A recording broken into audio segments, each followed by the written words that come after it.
Roll it, John.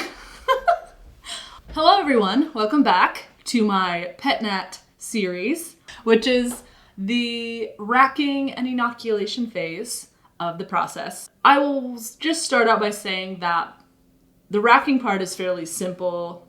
It's just about getting the clean juice. The more complicated part is the inoculation because it involves temperature monitoring, and it's a little bit more technical, but I'm going to walk you through it. It's going to be fine. Sometimes when you're home winemaking, it kind of feels like someone put a blindfold on you and told you to make, to throw a dart at a dartboard and you're supposed to be aiming for the center. It's really hard sometimes. And I will say that I do struggle still sometimes with ferments being a bit tricky just because I don't have the temperature control that I have at a winery and I don't have all the necessary equipment.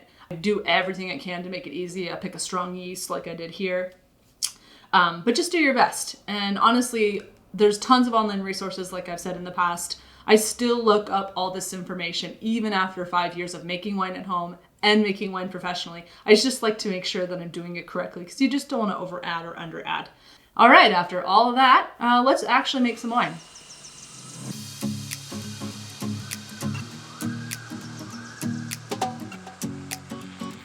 All right, so to start out with this, we're going to be racking, which is technically just getting clean juice off of some solids. Because once you add all of the settling agents to your juice, there's a solid line and you see just clear juice. I want the clean juice, so I'm going to grab my siphon and I'm going to clean it thoroughly. With this, I just do a hot water and an alcohol. It's really hard. I mean, you're not going to get in there and scrub that. You just do your best. So I clean that, and then I also clean my carboy. And the carboy, I do physically scrub. I get the soap in there, and it's a lot. I mean, I'm rinsing and rinsing and rinsing to get it all out, and then I do the sanitizing just to make sure it's clean. At that point, I'm feeling pretty good about it, So now you're going to place the carboy on the ground below where your juice settled in is. You want it close as it can be. And you'll basically stick your siphon tube in, and you're going to, now I'm going to make this look easier than it actually is. Full disclosure, I've done this a lot. You're going to have to just a really big pull. This is a messy process. I definitely mop after this process every time. And then basically I'm going to just put the tube in, and I'm basically just going to hold the tube above that solid line because all I want is the clear juice. And then as it gets closer to the bottom, you'll see I like to gently tip it, and I'm getting as much as I can. It's okay if a little gets in there, a little bit of the solids, but you still want mostly clear juice. Because I know how much juice I'm starting out with, I know I'm going to need a 3-gallon carboy and no more. I have 1 gallon, 3 gallon, and 5 gallon carboys. I want the 3 gallon here. You want the minimum amount of headspace. So that's the choice here on the carboy. And at the end here, it looks like I'm going to have 2.5 gallons, which is a little less than 3. So I'm getting pretty close to that one case. Truly, you'll never know what your volume is until you actually bottle it. You think you know, and then you get it and you're like, it can be more, it can be less. The big thing is just getting it bottled, and then you'll really know. So it's all kind of an estimate. That's what I was talking about with that throwing a dart blindfolded, because sometimes it's kind of hard to tell. Now that your wine is wrapped and you have about 2.5 gallons, you're going to want to start with Go Firm, which is the nutrient that you start to warm up before you add for the yeast. It basically reactivates the yeast because yeast is dried yeast bits, and so it needs to be moist, but it also needs something to feed on while it's reactivating. And it's something, you don't need a lot of it. It's not super expensive, but it's just, if you're wanting a proper fermentation, you're wanting a nutrient to get the yeast going. And I chose Go Firm for this. All right, so this is where it gets a little more technical. According to the package, you need 1.25 grams of the Go Firm per 1 gram of yeast. For this, I'm going to need 2 grams of yeast, so I need 2.5 grams of the Go Firm. And I like to just pre-measure this out. So I have my 2.5 grams of Go Firm, I have my 2 grams of yeast. Full disclosure, my scale is pretty accurate, but small volumes are incredibly challenging, and it's so frustrating sometimes. So it's all an estimate to my best ability, just a heads up. Unless you have some sort of really tiny gram scale, which is good. I highly recommend investing in one of those if you can. So basically at this point, the first step is starting the Go Firm. And for the Go Firm, it wants to be 110 degrees water. So I take my thermometer and I basically go to the sink. There's a lot of ways to do this, but I like to go to the sink and just run my tap till it hits 110. And then I make it a little hotter. Once you actually pour your water in, it's gonna start cooling down. Based on the number of how much Go-Firm I need, it wants 20 times its volume in water, which I figured out to be a 1/4 cup of water. So that's where that number come from. So I have my I'm aiming to get a 1/4 cup of water at 110 degrees. So I bumped it up to like 115 degrees, put my 1/4 cup in, waited till it hit to 110, and then I add my Go-Firm and I give it a little stir. So you'll notice there's a big red cup I'm doing this in. This is my fermentation cup. I've done it the last 5 years. That's my favorite cup to do it in. I like how tall it is and my thermometer fits. Find something that works well for you. I just like to, and I feel like it insulates it good. So that's just where that cup comes from. Make sure it's clean, obviously, but it's just my own like weird thing. It's worked really well every time. Once the Go-Firm goes in, you want that solution to be 104 degrees for your yeast to be added. So you see my yeast is already measured. So all I'm gonna do here is just monitor that thermometer just to see, okay, when is it gonna hit 104? And once it hits 104, then I'll add it, kind of give it a little nudge. I've worked at places where they don't touch it once they add it. I've worked at places where you mix vigorously. I don't think it really matters that much, so I just gave it a little nudge. At that point, you set a timer for 20 minutes. Leave it alone, don't touch it, okay? This is going to get the yeast warm. It's gonna kind of wake them up a little bit. They'll start chomping on the Go-Firm. So that's kind of where we're at now. While this 20 minutes is going on, I use this time to grab a juice sample.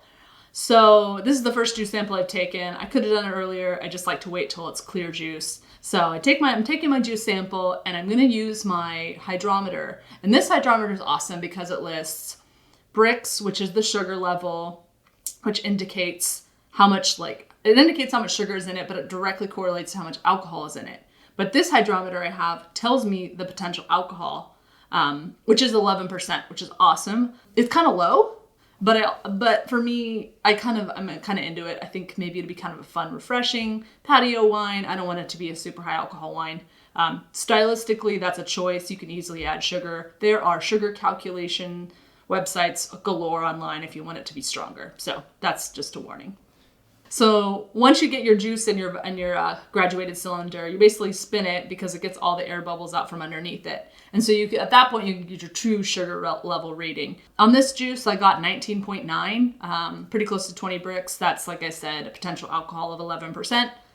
Pretty low, but for me, this is my first pet nat, and I kind of want to just leave it be, maybe a little more natural style.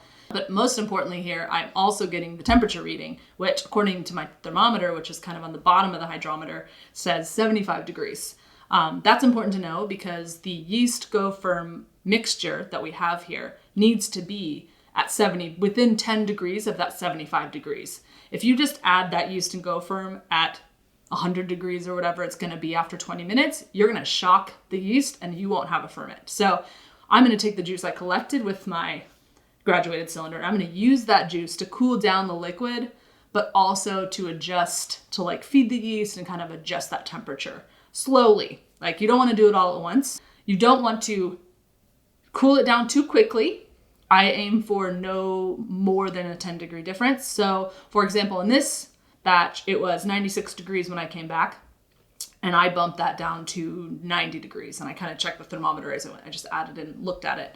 And then I set my timer for 10 minutes. And then after 10 minutes, I'm going to go back and look at it. In this case, when I came back, it was sitting at 90 still. And it makes sense because this cup's kind of insulated. But I don't want to just, dump a whole bunch of juice in. So I'm going to add enough to get it down to like 82 here, which I could technically add because it's within that 10 degree mark. But I really am trying to build like a happy yeast mixture.